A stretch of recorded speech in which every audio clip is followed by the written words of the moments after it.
Budapestnek már azelőtt óriási befogadó képességű autóbuszokra volt szüksége, hogy az Ikarus 280-as egyáltalán létezett volna. A fővárosi közlekedési vállalat ezért saját műhelyében épített csuklósokat régi kocsikból. Amikor pedig 1961-ben megjelent az Ikarus válasza, az elegáns, korszerűnek ható autóbusz még elindulni sem tudott. Nem volt hozzá megfelelő motor. Budapestnek már azelőtt óriási befogadó képességű autóbuszokra volt szüksége, hogy az Ikarus 280-as egyáltalán létezett volna. A fővárosi közlekedési vállalat ezért saját műhelyében épített csuklósokat régi kocsikból. Amikor pedig 1961-ben megjelent az Ikarus válasza, az elegáns, korszerűnek ható autóbusz még elindulni sem tudott. Nem volt hozzá megfelelő motor. Hogyan lett ebből mégis exportképes típus, és miért kellett szinte azonnal átadnia a helyét az utódjának? Az 50-es évek végének Budapestjén nem elméleti kérdés volt, miként lehet több embert egyetlen járművel elszállítani. Új lakóterületek kapcsolódtak a városhoz, a gyárak műszakváltásakor egyszerre tömegek indultak útnak, a meglévő autóbuszok pedig a legsűrűbb időszakokban gyorsan megteltek. Több kisebb kocsihoz több vezető, több üzemanyag és több hely kellett a megállókban. A nagyobb jármű tehát nem egyszerűen kényelmi igény volt, hanem gazdasági és forgalomszervezési kényszer. A főváros először pótkocsikkal próbált kapacitást nyerni, de egy valódi csuklós autóbusz egységesebben kezelhető és a városi forgalomban praktikusabb megoldást ígért. Az Ikarus új típusa azonban még nem állt rendelkezésre. A fővárosi autóbuszüzem szakemberei ezért nem vártak. 1960-ban elkészítették az első hazai, műhelyben összeépített csuklóst, majd 1961-től megindult a belső sorozatgyártás. Selejtezésre ítélt Ikarus és Mávak kocsik használható részeit kapcsolták össze, a program különböző változataiból pedig végül több száz jármű született. Ez a megoldás leleményes és nagyon is működőképes volt, de természetéből adódóan kompromisszumos maradt.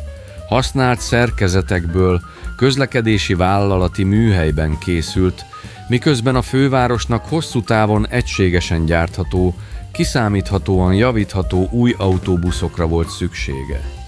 Az Ikarus számára az export is döntő szemponttá vált. Más országok közlekedési vállalatai nem budapesti átépítési módszert akartak vásárolni, hanem kész gyári típust dokumentációval, alkatrészellátással és többféle kivitel lehetőségével. Mátyásföldön már 1958-ban elindult az új csuklós fejlesztése. A munkát kezdetben K180 jelzéssel emlegették. A műszaki program irányításában Schmidt-Kázmér játszott meghatározó szerepet, a karosszéria arculatát Finta László formálta meg. A 180-as nem magányos modellnek készült. Ugyanazon gondolat köré tervezték a városi Ikarus 556-ost és a távolsági Ikarus 557-est is. Közös szerkezeti elemekkel, rokon megjelenéssel és egységes gyártással akartak egész típus családot létrehozni. Ebben már felismerhető az a szemlélet, amelyet később a 200-as család vitt sokkal tovább. A fejlesztők egy nyugatnémet Henschel HS 160 USL csuklós autóbuszt is beszereztek, és a gyár kísérleti üzemében részletesen megvizsgálták, részben meg is bontották. A fennmaradt adatokból nem állapítható meg pontosan, hogy az egyes megoldásokat milyen arányban vették át, ezért túlzás volna egyszerű másolatnak nevezni a magyar típust. A Henschel azonban kétségtelenül fontos viszonyítási alapot adott. Megmutatta, hogyan lehet a padló alatt fekvő motorral, hajtott középső tengellyel és csuklós utánfutórésszel nagy befogadó képességű városi autóbuszt építeni. Az első Ikarus 180-ast 1961 tavaszán a budapesti vásáron láthatta a közönség. A korábbi gömbölyűbb autóbuszok után modernnek tűnt a nagy üvegfelületeivel, határozottabb vonalaival és harmonikával összekötött két kocsi részével. A sajtó 180-190 utas szállítására alkalmas jövőbeli városi járműként beszélt róla. Csak hogy a kiállított kocsi valójában nem volt üzemképes. A karosszéria elkészült, a hozzáígért hazai erőforrás viszont még nem. Már a külseje is jelezte, hogy nem két régi busz alkalmi összeházasításáról van szó. Az első és a hátsó kocsirészt eleve közös járműnek méretezték, a csukló, a futómű és az ajtók elhelyezését ugyanazon feladat köré szervezték. Finta László nem öncélú látványt tervezett. A szögletesebb oldalfalak több hasznos belső teret adtak, a nagyobb ablakok javították a kilátást, az egységes homlokfal pedig családi rokonságot teremtett a szóló változatokkal. A forma ma is finomnak és arányosnak hat, mögötte azonban nagyon gyakorlatias gondolat állt. Minél több utast kellett elhelyezni úgy, hogy a kocsi még beférjen a városi utcákba, képes legyen megfordulni a végállomásokon, és sorozatban is gazdaságosan készülhessen. Ön utazott még Ikarus 180-ason Budapesten? Ez a hiány többet jelentett egy késve érkező alkatrésznél. Egy 16,5 méteres, teljes terheléssel nagyjából 23,5 tonnás autóbuszt nem lehetett biztonságosan és gazdaságosan megmozgatni akármilyen dízelmotorral. A korábbi Csepel D614-es soros, 6 hengeresének körülbelül 145 lóereje kevésnek bizonyult. A Járműfejlesztési Intézet új, 180 lóerő körüli kísérleti motorjától sokat vártak, de a P1 619-es, majd a Csepel D619-es változat megbízhatósági gondjai miatt a tervezett gyors sorozatindítás elmaradt. Pedig az alapelrendezés sok szempontból előremutató volt.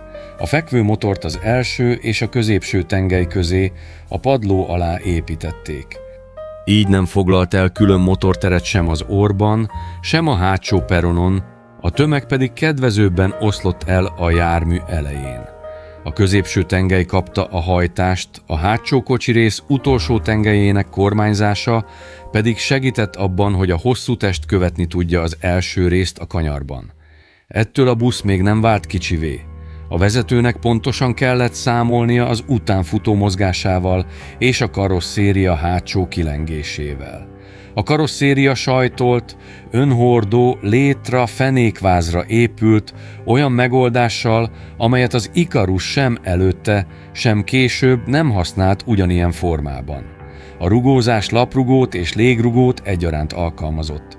Ez jobb utazási kényelmet ígért a régebbi konstrukcióknál, miközben a nagy terhelést is el kellett viselnie. A padló nagyjából 90 cm magasan húzódott. A korszakban ez nem számított szokatlannak, a mai alacsony padlós autóbuszokhoz mérve azonban magas lépcsőket és lassabb felszállást jelentett, különösen időseknek, kisgyermekkel utazóknak vagy nehéz csomagot cipelőknek. A névben szereplő 180 a megcélzott befogadó képességre utalt, de az ülő- és állóhelyek pontos száma kivitelenként változott. A budapesti sorozatkocsiknál általában 40 körüli ülőhellyel és igen nagy állóterülettel számoltak. A korai bemutató kocsit még 3 ajtóval ismertette a sajtó, a fővárosi sorozatváltozat azonban elől egy keskeny, utána 3 szélesebb ajtónyílást kapott. Az egy 2-2-2 elrendezés nem számtani játék volt, hanem az ajtó szárnyak számát jelezte. A cél a gyors utascsere volt egy olyan korban, amikor a kalauz munkája és a megszabott felszállási rend még alapvetően befolyásolta az utastér kialakítását. Az utas szemével a legnagyobb változás maga a tér volt. A csuklón keresztül át lehetett járni a jármű teljes hosszán, a szélesebb ajtóknál nagyobb peronok fogadták a felszállókat, és egyetlen vezető egyszerre annyi embert vihetett el, amennyihez korábban több szólókocsi kellett volna. Csúcsidőben természetesen a 180-as sem tűnt tágasnak. Ha megtelt, A kapaszkodók, az ajtók környéke és a harmonika melletti tér is zsúfolttá vált. Mégis éppen ez volt a feladata. Nem luxust kínált, hanem nagyvárosi szállító képességet. A padló alatti motor elméletben távolabb került az utasok fülétől, mint egy orrmotoros buszban, de nem tűnt el. A középső részen továbbra is érződött a dízel hangja, rezgése és hője, a műhelyek számára pedig új nehézséget okozott, hogy a szűk padló alatti térben kellett hozzáférni a fődarabokhoz. Ami az utastér elrendezését javította, az a karbantartást bonyolultabbá tette. Ez a 180-as egyik legfontosabb tanulsága. Ugyanaz a műszaki döntés egyszerre lehet előny a megállóban és hátrány a szerelőaknában. 1963-ban elkészült a 10 darabos 0 széria, a következő év elején pedig az első kocsik megjelentek a fővárosi autóbuszüzemnél. A Fürst garázs állományába kerültek, és valódi budapesti forgalomban kellett bebizonyítaniuk, hogy a vásári látványosságból használható munkaeszköz lett. Az első időszak nem volt hibamentes.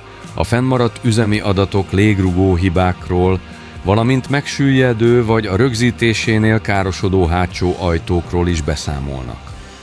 A nagy, hosszú karosszérián minden gyenge pont komoly igénybevételt kapott, a zsúfolt útvonalak pedig gyorsan felfedték azt, amit a próbapálya nem mindig mutatott meg.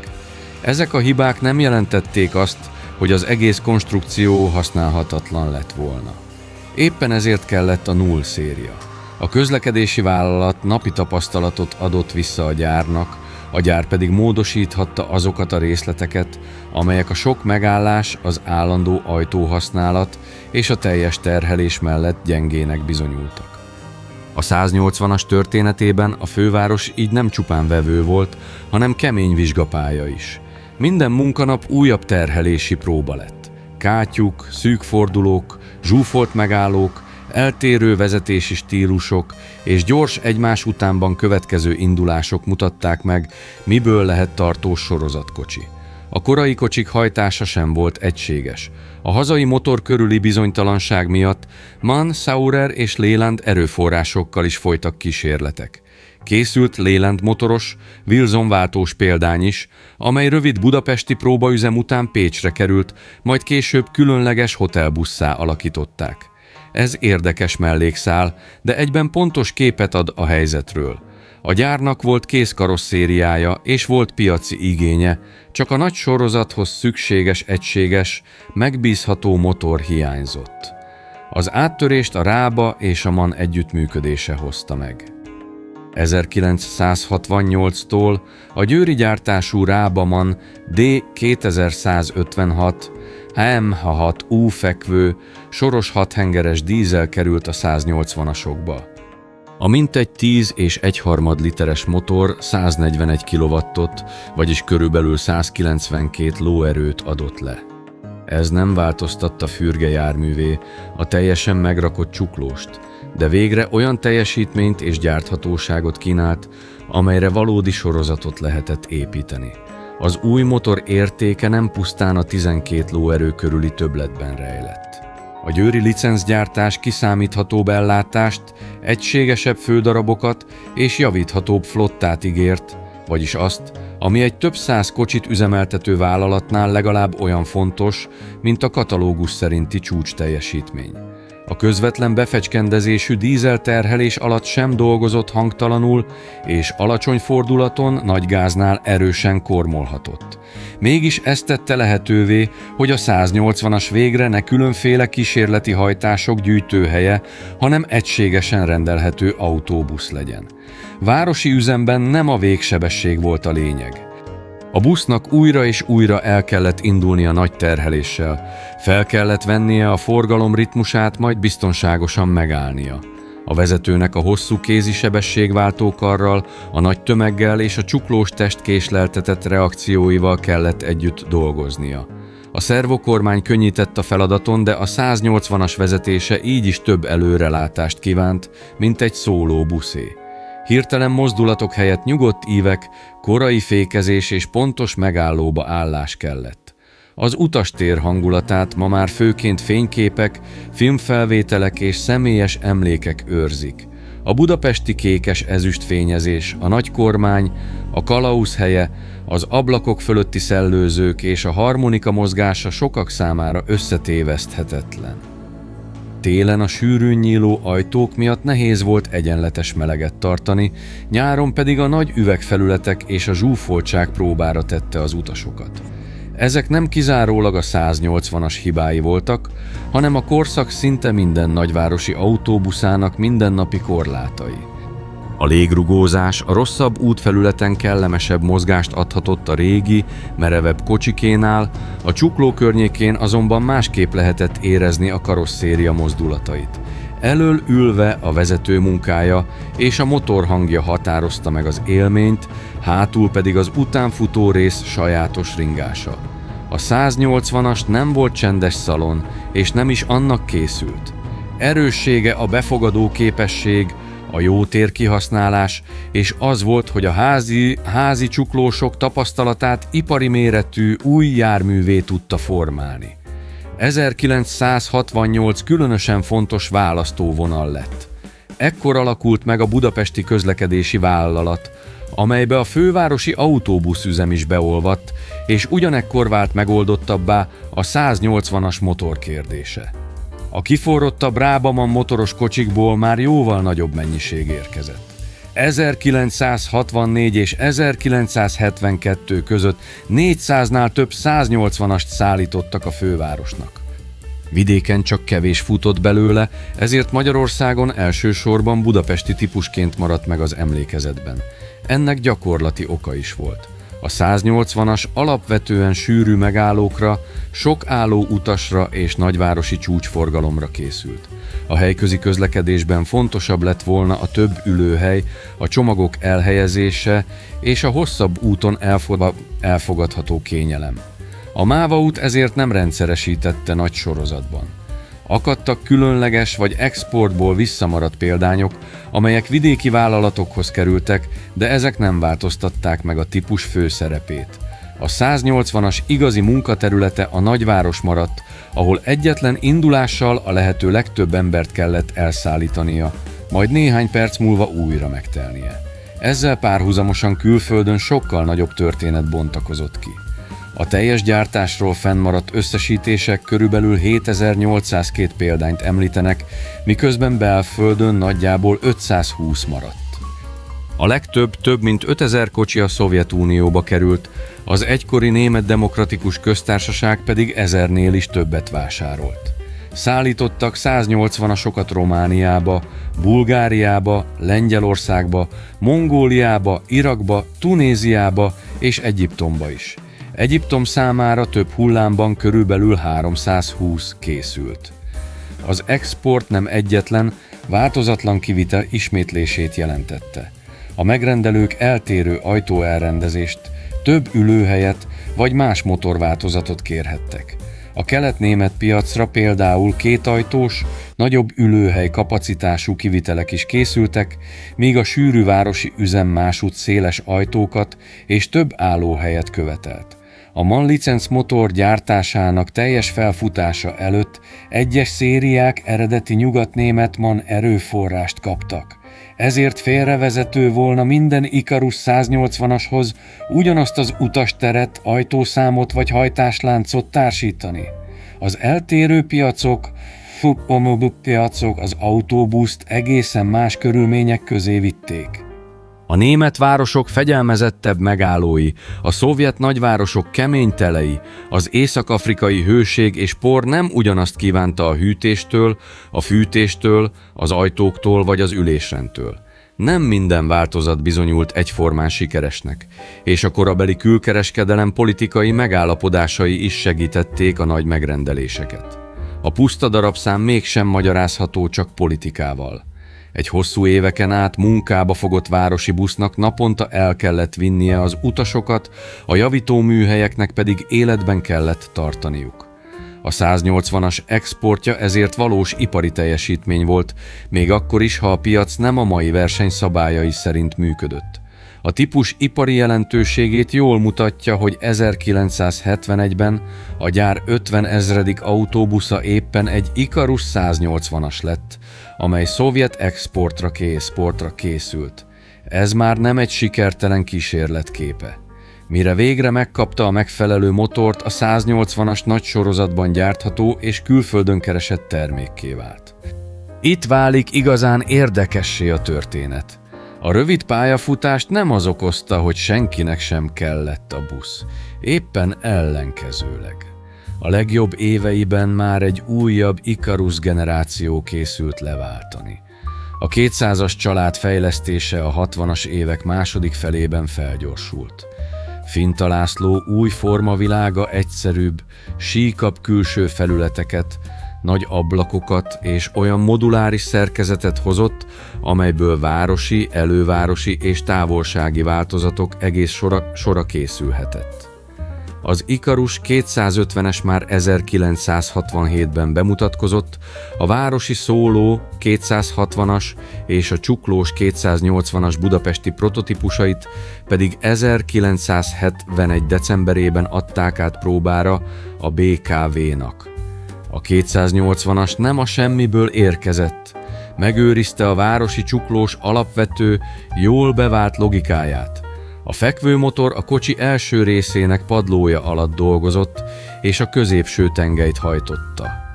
A gyár, a beszállítók és a közlekedési vállalat addigra évek óta tanulta, hogyan viselkedik egy nagy magyar csuklós teljes terheléssel, hol fárad a szerkezet, milyen ajtó elrendezés gyorsítja az utascserét, és mihez kell hozzáférnie a szerelőnek.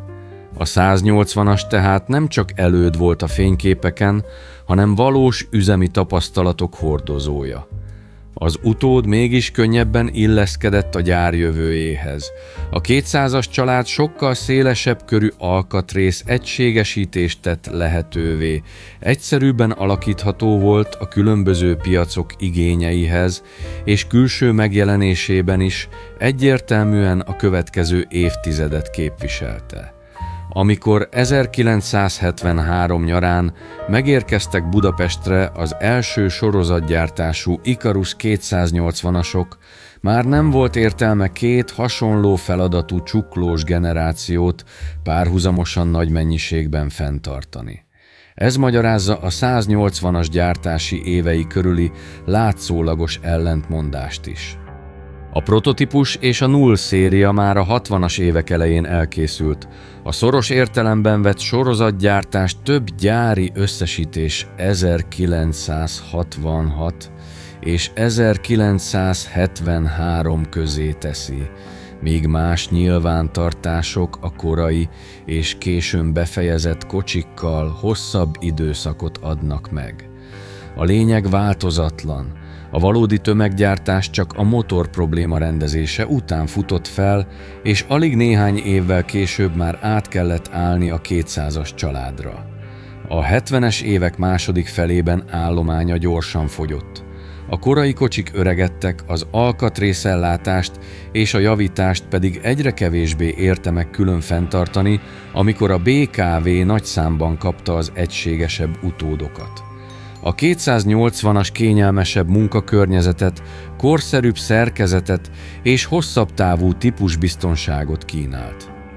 Ez nem tette egyik napról a másikra használhatatlanná a 180-ast, de világossá tette, melyik modellre épül majd a fővárosi autóbusz közlekedés.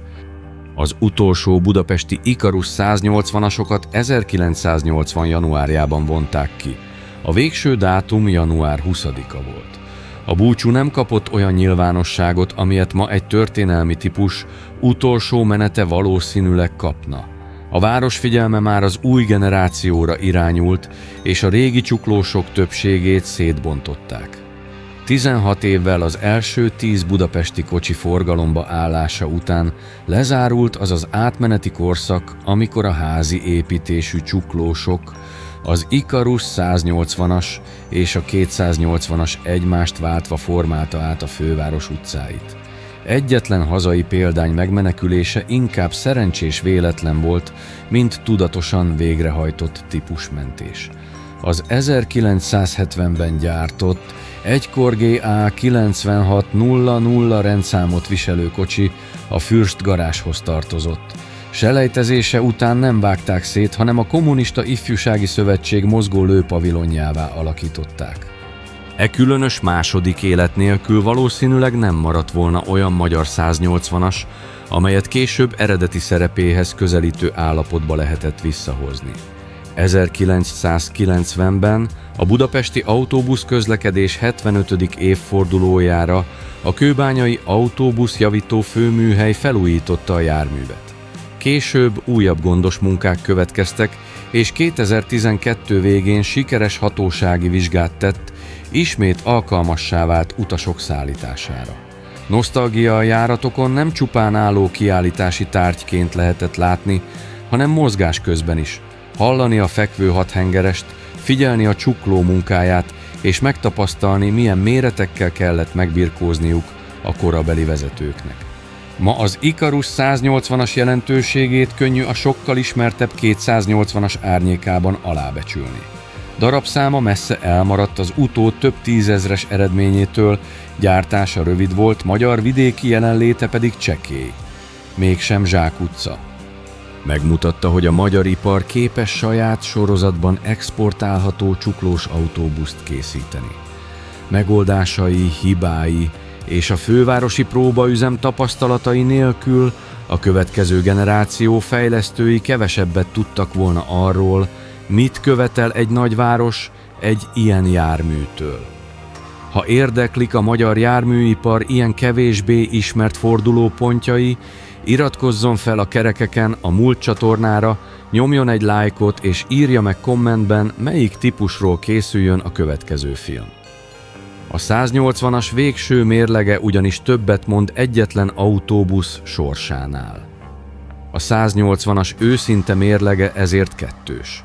Késve született meg, kezdetben gyenge és megbízhatatlan motorok hátráltatták, magas padlója, nehéz hozzáférésű hajtáslánca és korai szerkezeti hibái sok munkát adtak az üzemeltetőknek.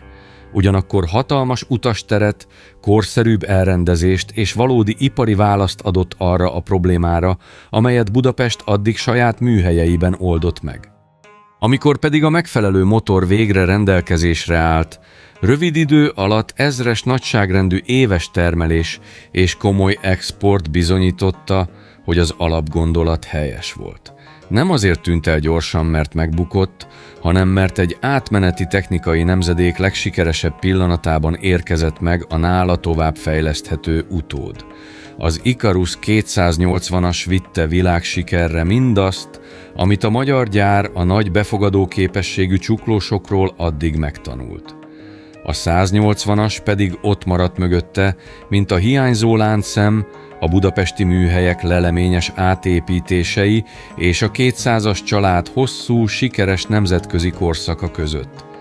Ha tetszett ez a történet, iratkozzon fel a kerekeken a Múlt csatornára, jelezze egy lájkkal és írja meg, melyik régi magyar járművet szeretné látni a következő epizódban.